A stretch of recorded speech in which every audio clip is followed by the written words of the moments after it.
Welcome everybody. Today we are going to learn about Autodesk 3ds Max. Autodesk 3ds Max is an 3D professional software which is used to design 3D animations and models or games and images, etc. So let's just see what are the topics which we are going to learn today. What is 3D? That is 3D, three-dimensional. Navigation and display, how to create an object here, how to select an object, how we are going to transform those objects, what do you mean by parenting and grouping of objects. So these are the topics we are going to learn. So let's just start with the first one. What is 3D? 3D is nothing three-dimensional. 3D computer graphics are graphics that utilize a three-dimensional representation of geometric data. As you can see, a diagram here at the right side, that is, we have x-axis, y-axis and z-axis. Now you would have learned this in your mathematics subject as well, where you have geometry. You would have learned about two axes, x and y, where you take the coordinates and then you point a particular point in the graph. So here in 3D we use three axes. You would have learned about two axes.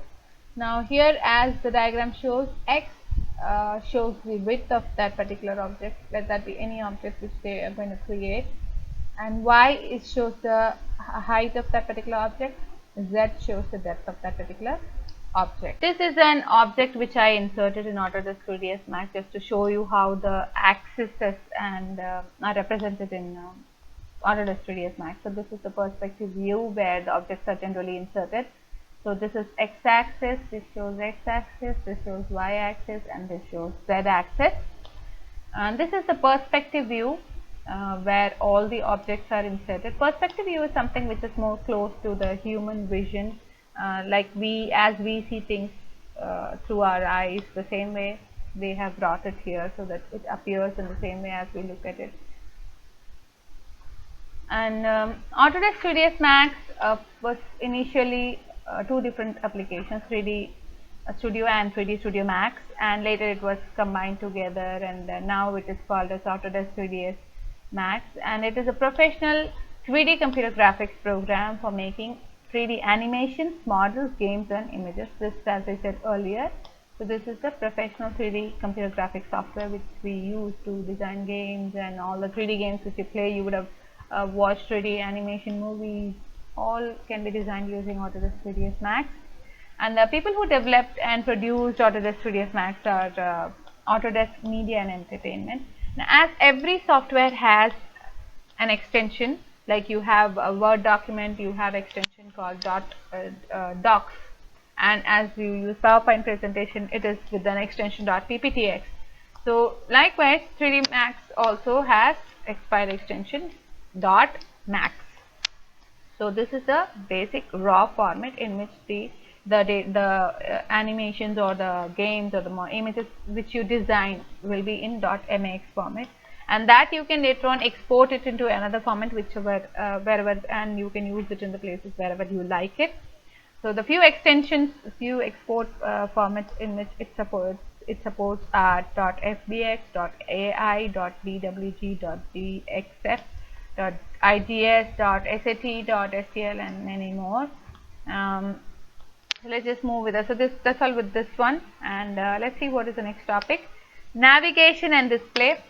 So as I said earlier, here in 3ds Max, everything, all the objects which you create are based on the coordinate systems. So like you have in your geometry all the coordinates, you need coordinates to point where the object is. So likewise in 3ds Max, you need the coordinates to show and to position in the scene where the object exactly lies, and only with that you can design things properly. All the scenes which you create in games, everything has its own positions. All the events, or if you are designing an animated object, or say five objects are going to be in different positions, so the coordinates play a very important role here. So in geometry, a coordinate system is a system which uses one or more numbers or coordinates to uniquely determine the position of the points or other geometric elements on scene. So in 3ds Max is using three coordinates which are x, y and z. So in 3ds Max we have three coordinates, and these coordinates are required to determine the position of an element in the scene, as I said before. Now this is just two diagrams which I just placed here to show you how to explain you how it is when it is two-dimensional. This is the x-axis and y-axis. This you can compare it with your geometrical graph thing, which you, as I said, you have coordinates, say 20, 15. So 20 is your x-axis and 15 is your y-axis. So you take up this point as the position of that particular coordinate.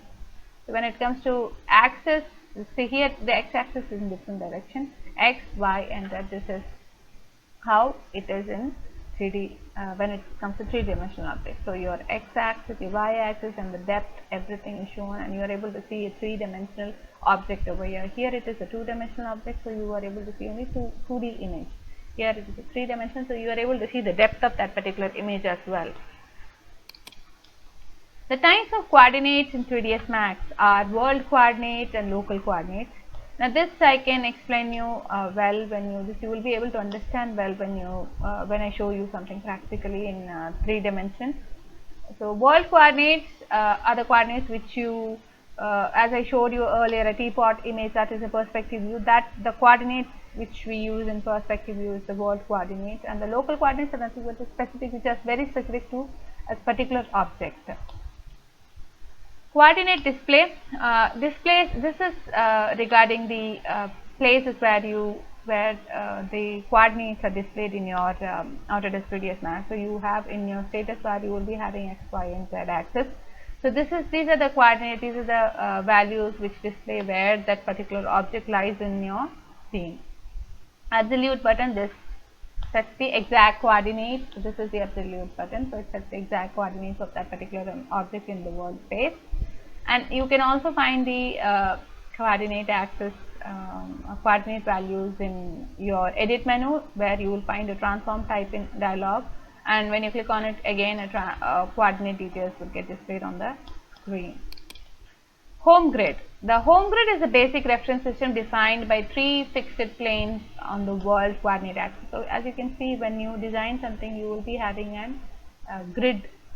You will be able to see few grids at the bottom of your on which you will be placing your objects. So home grid is visible by default when you start your 3ds Max, but when you can even turn it off if you are not feeling it comfortable with a grid option. Grids are two-dimensional arrays of lines. As I said, as you can see here, these are two-dimensional arrays of lines similar to graph paper, except that you can adjust the spacing and other features of the grid to the needs of your work. So when it is graph paper, you cannot do anything. You cannot remove the lines and all. But when it comes to 3ds Max, if you are not comfortable, you can remove these grids. And to show and to hide your home grid, you just have to go to your tools menu, and then click on the tools, and then you choose snaps and grids.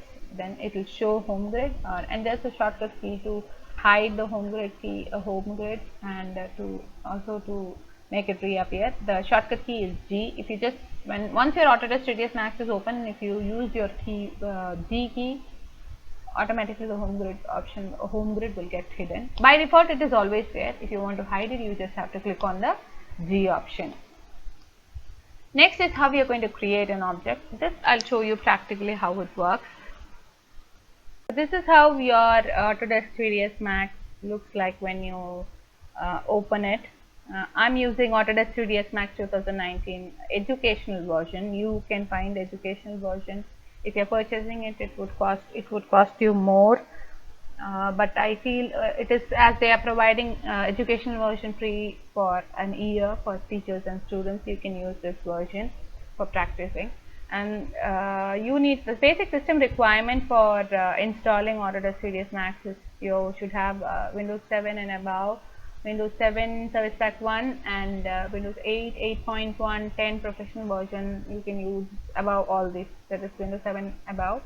64-bit Windows is required, and you need to have a minimum of 4 GB RAM. 4 GB is okay, you can use it, but what I felt, even I'm using 4 GB RAM, what I felt is it's little slow when I'm using it. But if it is 8 GB RAM, it is really good. If you work with it, it will be a little faster. and you need to have a 3-button mouse. And the other thing, which is hardware, graphical hardware. Even I don't have a graphical hardware, but when you're working with high level animations and all, you definitely need to have graphical hardware, so that will support you well. But for now, as we are learning the simple concepts, I think this is better. So this is how it appears when you open your Autodesk 3ds Max. These are the tools, the menus which are there. The first row is full of menus, that is for file, edit, tools, group, views, create, modifiers, animation, graph editors, rendering, civil view, customize, scripting, interactive.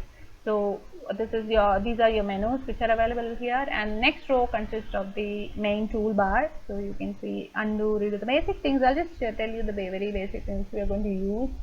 Undo, redo, select and link. This is delink, unlinking something. This we will use it when we learn about parenting and grouping. So this is parenting concept, and these are the different types of selections which we will be using. And this is windows and crossing. This is also selection. This is the move tool which you will be using to move an object once you insert it. This is rotate tool. This is again scaling tool. And after this you will be using align. This is just to align all the objects when you insert it. And then I think you will be using material editor and render setup. These are the very basic things which we will be using. And this is another tool which we will be using only for polygon, when we are going to design something, polygon modeling. So these are the polygon modeling tools, and if you want to enlarge it, you can. That is, if you want to maximize the ribbon, or you want to view all the tools, you can click on this. Otherwise you can keep it minimized. And this is your scene explorer. This is where, as you can see it here, this is where when you insert an object, you will get all the properties over here. Whatever you insert, you can see it over here. And this is your viewport tab, and this is called as your viewport. So you have 4 viewports: top view, front view, left view, and this is your perspective view. This is where you insert your object, and you can see the wireframe formats over here. This will be how the image actually is going to look like. This is the place where you will see. When you click on it, as you can see a yellow line, that means you have selected that particular thing. And if you want to enlarge this, as it is very small here, if you feel like if you want to enlarge it, you can use Alt W. If you just use Alt W, you will be able to enlarge it, and you can work on this now. And this is your command panel. You have 6 panels over here. This is your create, the most common which we use. This is to create an object. Create, modify, and you can see hierarchy. This is your display. This is your motion tool, motion panel, and this is the utility panel. The most 3 things which we will be using are your create, modify, and your display panel. If you want to go back to your normal viewport view, so you can just click on Alt W again. You will get all your 4 views here, and you can always change your viewport order. That is, if you don't like this one, you can, like we have collage format, you can use whichever you like. When you click on it, it gets changed. So I've chosen something different, and you can always come back to the normal one. If you just click here, you can, as you can see here, the old one is always there, so you can come and click on that. And if you want this to be enlarged, you just have to choose that particular viewport and click Alt W. So now let's just see how to insert an object. Click on create, and if you want a box, you can click on that, and you just have to click and drag. Once you click and drag, and you have to release, once you get the proper size which you want, you just have to release your mouse, and then you have to drag it up. So once, when you want to draw it once. Once you get the proper size, release your mouse and then raise up. It is up to you whether whichever shape you want. You want a rectangular shape, or you want a cubical shape, whichever you want, you can choose that. So I'm just undoing this one because I just wanted only one. So this is how you insert an object, and if you want to change the color, you can change always. You can change it here, and if you want to increase, this is just a zoom in and zoom out option, and if you want to modify something, you have the length and width and height mentioned here. If you want to increase and decrease, if you want to increase the length, you can see how the images, the length is getting increased. If you want to width to be increased, you can increase the width. Height is also possible. So display is the option where you can change the material this into material color, or whichever you want, you can change it. The changing option of coloring or any other properties, you can do it here in the display section. So if I want to insert a sphere or something, I can go for this. If I don't like the color, I can change it to something else. So now I hope you understood how we create an object. So whenever you create an object, as I told you earlier, Scene Explorer is something where when you insert an object, you can see the details of that here. So when I inserted the box, you were able to see this one at the beginning, and when I inserted the sphere, you were able to see the sphere at the beginning. So as you can also see that when I click on the box, box is getting selected, and when I click on the sphere, sphere is getting selected. So this is one of the way we can select an object. So creating an object is over. Now how to select an object and what are all are the next steps which we can work on with.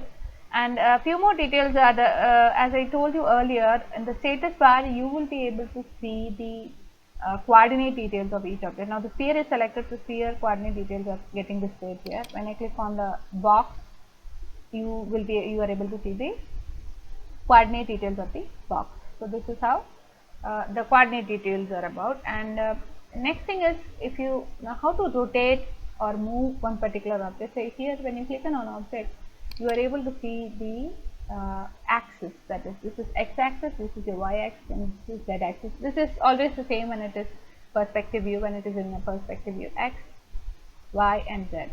I'll just show you how the other wireframe view looks like. When you see, as you can see, when you move also, see, these are the wireframe views in which the top view, the front view and the left view. These are the wireframe view, that is, you are able to see the edge lines of it. So let's just go back to the normal view.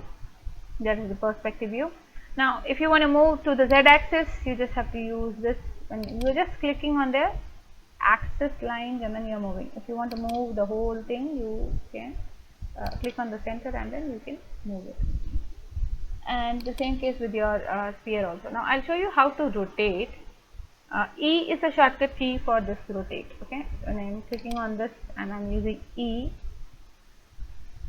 rotation is getting selected. So I just have to, so which point, if I'm clicking on this way, this rotation, you can rotate it in this way, and if I'm clicking it this way, you can rotate it in this way. So I guess you are able to see the angles of rotation which I'm trying to choose. Whichever I choose, I'm able to move it according to that, right?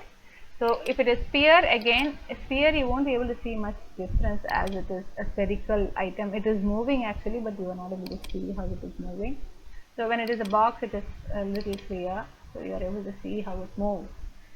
The other, there is another method. Once you choose each tool, and if you want to get rid of that particular tool, just right click here outside, you can come out of it. So for example, if you were choosing a sphere or something and you have drawn it and you want to get rid of it, just right click here, your sphere. So you can see that got deselected. I just showed you that just to show you how to get rid of that particular tool. There is another orbit point of interest tool. This is also again a rotational tool. This is complete camera view of rotating. There is another shortcut key for this is Alt middle button of the mouse, and then you drag it. So that is again. So once your work is done, just right click outside, so you will get rid of that particular tool. The other one which I said is Alt middle button of this thing, and then you rotate. Now when you click on this, you can see again the same thing, the shortcut key for your point of interest rotation option. So as you can see, this is how you rotate your object. Just a second, I'm bringing back this to the normal position. So now this is how it was at the beginning. Now after this, say, and now I guess you all understood how to rotate a particular thing and how to deselect a particular tool from this view. Now next is scaling view. This is one of the method of resizing a particular object. This comes under transforming of objects topic. This is again when you click on this and when you can resize a particular object. Don't go to right click, when you want to resize this again, whichever object you want to resize, you just have to click and resize it. So transforming an object means scaling, changing the position of that particular object is again transforming an object. Resizing an object is again transforming an object. So these are all come. So you have understood how to create an object, you have understood how to select an object, you have understood how to scale an object. Now I'll show you how to copy a particular object and then how to create multiple copies of that, how to resize all the objects together, and how to resize one particular now one single object you know how to resize using your scaling tool. Let's just select, I'll just come out of this. I'll use the move tool. When you want to come out of it and when you're right clicking and you're not able to come out of it, just click on the move tool. It will come, you will come out of that particular tool. Now use Control V. Don't ever use Control C. Control C doesn't work with Autodesk 3ds Max. You have to use Control V for it. If you by mistake select Control C, you can see that the perspective view gets changed into physics camera view. So by mistake, if you do that, you just have to delete it from the Scene Explorer. So you will come back to your perspective view. So if by mistake, as we are very fond of using Control C in all the other applications, we might by mistake use it here also. Instead of that, use Control V. You just have to select your object and then press Control V. So you will get a clone window option here. You just have to create a copy of it and then click OK. So when you click OK, just click and drag it. You will get your copy of that particular sphere over here.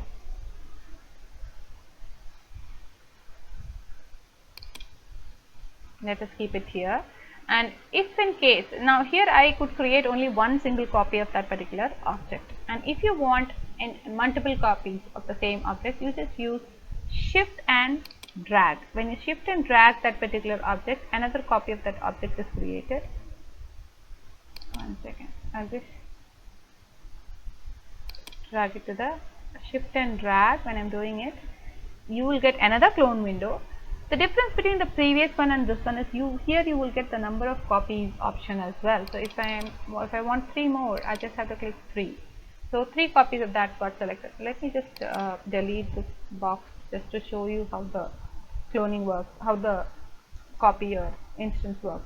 Now you have created 3 more copies of the same thing. Now if you want to reduce the size of this one, you just have to click it and go to your modifier and reduce the size of it. Reduce the, as you can see, the size is getting reduced, right? So here when you try to change the size of that particular object, only this got reduced. Now if you want say if you're creating a scene where you have 10 to 15 same size of objects or same kind of objects, and you want to reduce, you have created a copy, and when you're reducing and you feel like the whole set has to be reduced once again, little more, the size has to be reduced. In that case, it's better you use instance. Only if you want to reduce the size of all the objects together, you use instance. Otherwise, it's better to use copy. So we'll just select this and delete it. For now, I'll just show you how it works. When it is shift and drag again, instead of clicking on copy, you click on instance and click 3. So you got 3 more. Now, if you reduce the size of this one, you can see that all the objects, including the original one, is getting reduced. So once you're done, click on the move tool and it is done. Right? This is how you create a copy or instance of all these things. Let us just see a few selection options which I wanted to tell you earlier, but I forgot to mention it. There are different way of selecting. Q is the shortcut key for selecting. As you can see here, when I click on Q, this gets activated, select an object. When you click once again, when you press once again, you can see that the selection option changes. Now this is select circular region selection. When you try to select something, things which are coming under circular region will get selected. Now again, if you press Q once again, circular selection region, that gets changed to pen selection region. So pen selection region is like, as you can see the shape it is, you have to draw something like that and then pen and then close it. So these two got selected. If you have something as exact selection, that you can do it with this. Again, if you press Q once again, this is a lasso selection. Lasso selection is a free-form selection. You can just draw and select which one you like. So all the three got selected together. Again, if you press Q, it is a paint selection. Paint selection is not required now. We'll just go with the rectangular selection. Generally, we go with the rectangular selection. By default, it is rectangular selection always. So when you want to select something, you just have to draw it like this and then you can select it. There is one more new selection method, that is window or crossing selection. That is when you use this selection, say if you are drawing something with the point, when you would have noticed that when you are selecting something, the point is your mouse curve, with your mouse cursor, wherever you mouse pointer, wherever you select, that gets selected. Even if it is a tip also, it gets selected. But now with this window and cross selection, when you're trying to select something, only things which comes within this rectangular area, only that gets selected. I guess you're able to see this.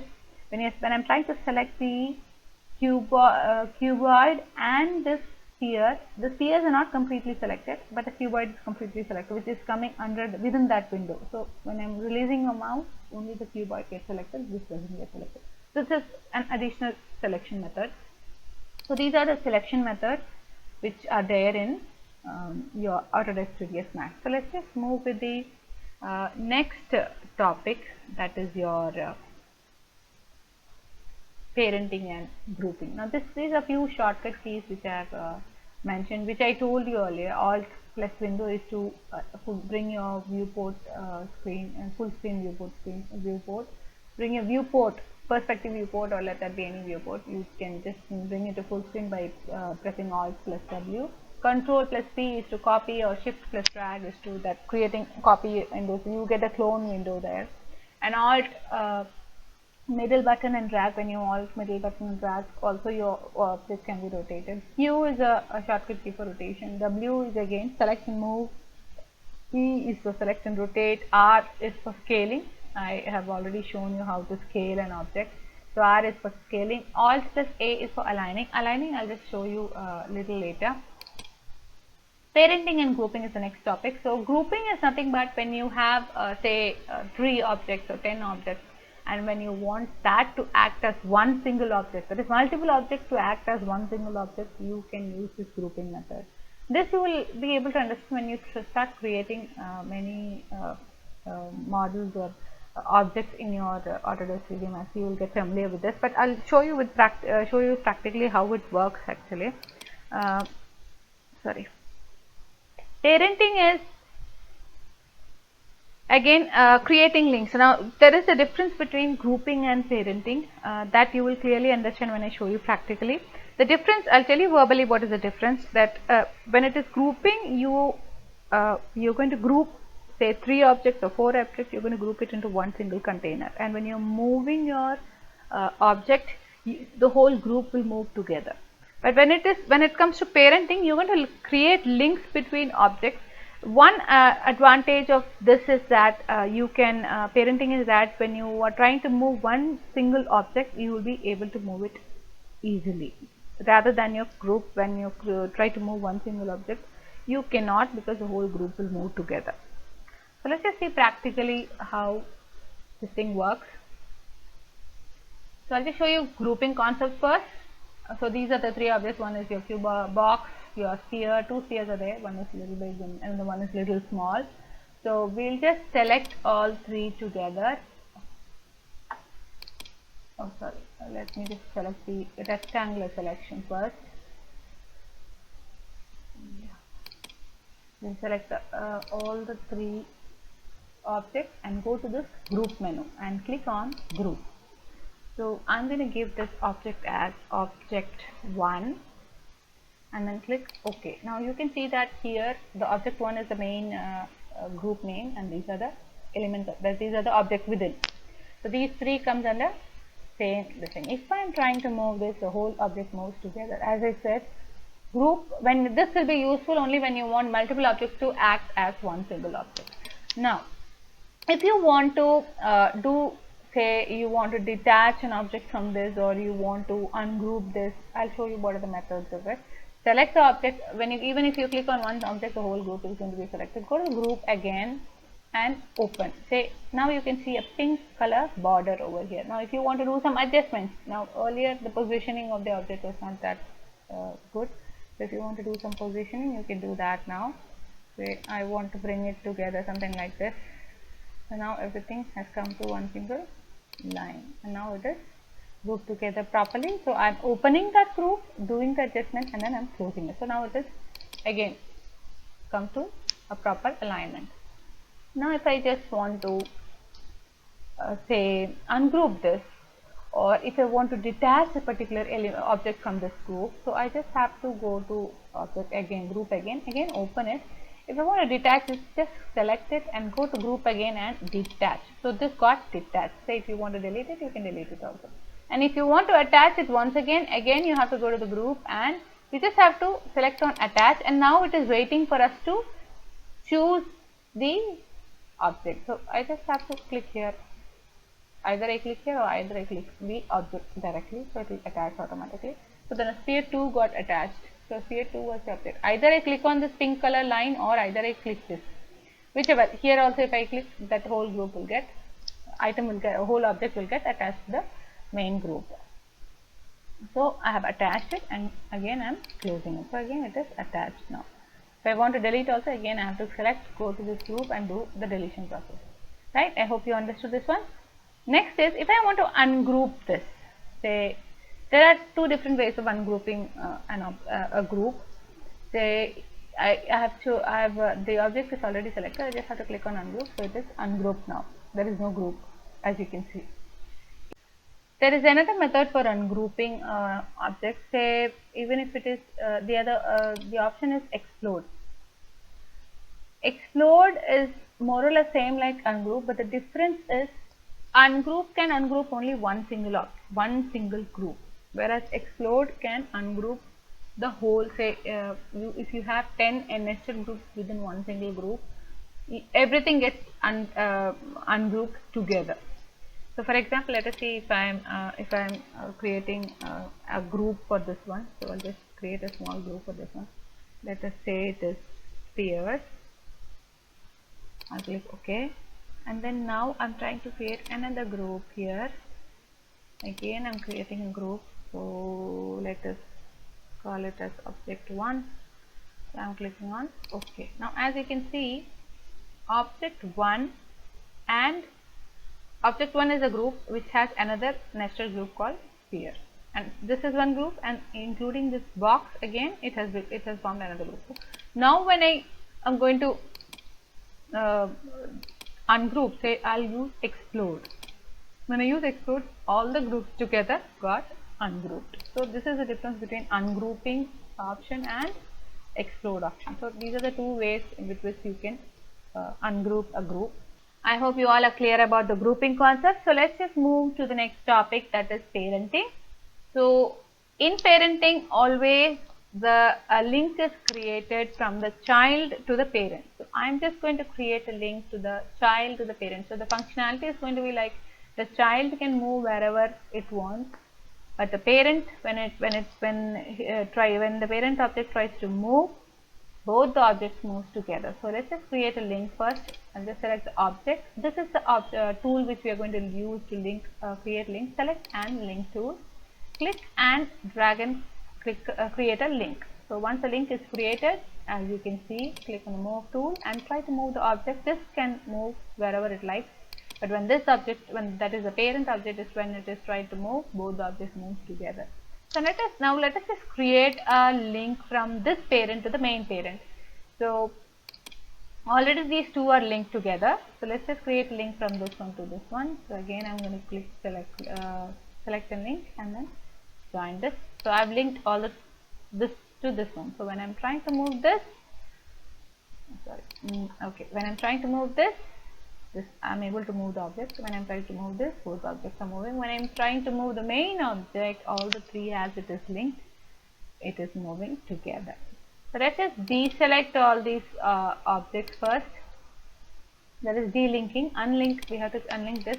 Now if I want to, when you unlinked, I guess you can see all the linking are not there now.